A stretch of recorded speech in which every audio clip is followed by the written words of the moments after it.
Assalamu alaikum my all lovely members. How are you all?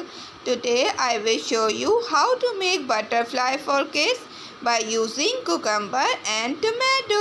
So let's get started. First of all, cut the tomato in round shape and also cut the cucumber in round shape. Then divide each slice of tomato in two portions.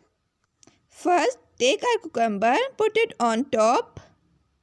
Put another cucumber under it. Let's take the last cucumber and put it under the other cucumber.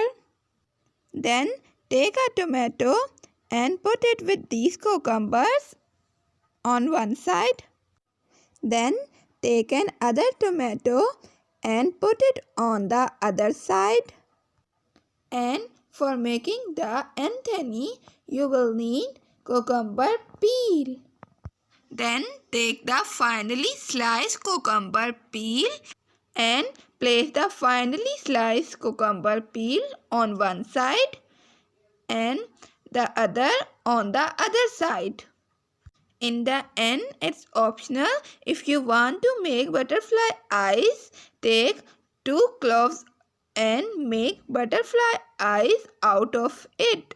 Okay dear lovely members, if you like today's video, then please subscribe my channel and like my videos and share it with your friends and family.